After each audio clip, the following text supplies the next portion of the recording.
Hi everyone, welcome back to my channel. This is Spring Porter with Spring Solutions LLC. In this video, I am doing a review on the deal that I received in the Southern District of Indiana. I have not gotten a deal in this district before. I wanted to share what I found out.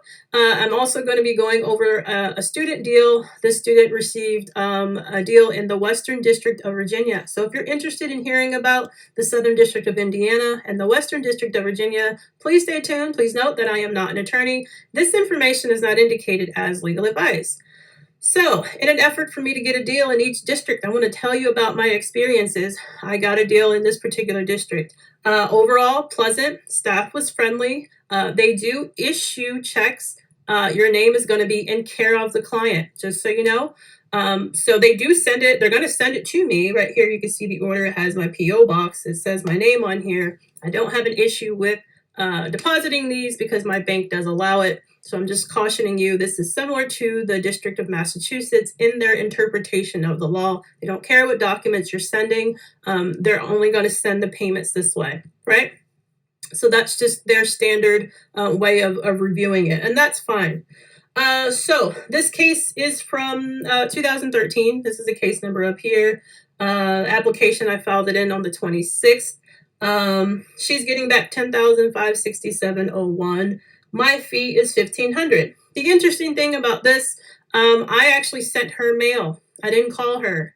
But she did call me back as soon as she got my mail, and she said, you know what, I've had a few other recovery agents reach out to me, and they were asking for too much. One wanted $4,000. She said, $4,000? She's like, I don't even think I paid that much to put into my bankruptcy initially. Like, why would I pay that to just get the money back? And I said, you know what, I actually agree. And I just told her I'd try to be fair. Fair could be anything. Then there might be someone that would pay $4,000. They just want something back. But not everyone's the same. And you may just keep that in mind when you're writing that letter. I know that when we're reviewing the unclaimed fund locator and we're reviewing court dockets, we see a number and we're like, oh, that sounds juicy. I wish I could get that. Sometimes it works, but sometimes it may not. And people don't realize that they can actually call you and negotiate, and then you can send a new agreement out to them. So you just got to keep that in mind. You lose your chances if you go too high initially. You may not have a second chance to change that. So at any rate, I offered $1,500, and she said, I agree with that. That's fine. That sounds fair. So she wanted to work with me. I sent everything to the court. I did get a deficiency notice based on, again, their interpretation of the rules. That's the court. And they wanted me to change something. So I did that. And even though I got the deficiency, I was still got an order around, decent time. So between April the 26th and May 17th is when I got the order. And now I'm just waiting on the check to be dispersed. And that's usually 14 days from when the order is issued. And that's sort of standard. So I'll probably will get it, toward the end of the month, which is fine. So that was my experience in Indiana. I was able to email the clerk back and forth. She always responded, back on time. And I just want to caution you, make sure that you're double checking the court docket. When you get a deficiency notice, they will mail it out to you, of course, but you're wasting time waiting on the mail. Don't wait for them. You stay ahead of them and make sure you're checking the court docket the moment that it was issued so that you can work on it. You don't want to spend time waiting on always the mail from the courts when you can just double check this on the court docket first and catch it before and notify your client, before it's too late. So that was my experience working there. And again, I got $1,500. I'm going to be doing a video covering attorney's fees in bankruptcy and filing fees.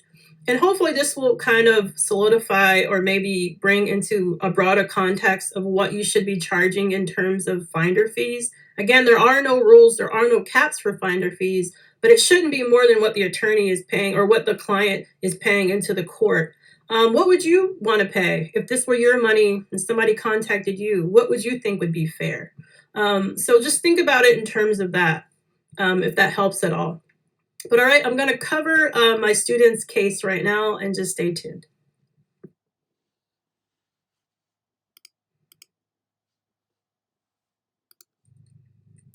All right, so in this video, as I promised, one of my students got a deal in the Western District of Virginia. This particular district will pay you directly, and they will issue an EFT payment. The Eastern District of Virginia, however, totally same state, different process. They will not work with third parties. You have to work with the client individually, and the client will pay you directly. That method is in the BK Hack method. It doesn't always work. It's a harder course to sell, but it does work. This district, however, the Western District of Virginia, they were able to pay her directly. So this case is from 2013. Case number's up here. It's a Chapter 13, which usually those cases, Chapter 13s, will get dismissed because of failure to make plan payments. They just can't keep up with the regular monthly payments and handling their household bills. As I mentioned, it becomes problematic. There are some that are successfully completed, but then there are a lot that they just can't do it. They may be good for the first year, but again, 3 to 5 years is when these bankruptcy cases for Chapter 13s last, and some of them just fall through. They just can't keep up with it. So it looks like she filed, according to the order, she filed the application on the 5th of January. It's for $1,800. She charged 25%. Now you see the higher the percentage, but it's a lower amount. And maybe, again, as I mentioned, mine was a little bit higher, so I charged a smaller percentage. But it's just relative. This is what her and the client agreed to. So that is what they had. And again, here's the EFT payment that went right to her from the Treasury, went right to her business checking account. If you go further down, so from January the 5th, 2022, I was not able to put the whole court docket on here, so I just kind of cut it in half. But January 5th to February the 2nd is when she got a release. Basically, this order granting the funds go to her, and it went straight to her company. Company's right here, Potomac Recovery LLC. That's where she is. And that's basically it. Now, she did say that the staff, I guess they were in the middle of changes. One went on vacation, and she was dealing with a new sort of financial clerk, a new staff member that was sort of new, trying to figure this all out.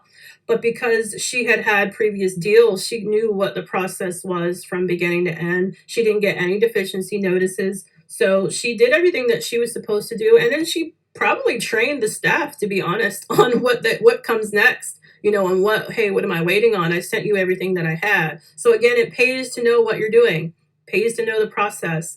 Ask me questions if you don't know. I'm here to coach you along. That's why I'm here. Once you've gotten a deal and you're trying to fill in the documents or you send things to the court, you got to stay on top of it. And she was able to do this. So all in all, these particular districts are pretty simple to work in. You are going to utilize what's in the $500 program to get the funds to you. Again, the BK Hack method is for areas that do not work with third parties. There are very few that won't work with third parties, that is.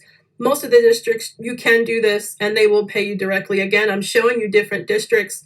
Most of the districts that I'm working in that I've gotten deals paid to me have been all over the place. Midwest, again, this is from Indiana, Missouri, Massachusetts, New Jersey, all of those, again, will pay you directly.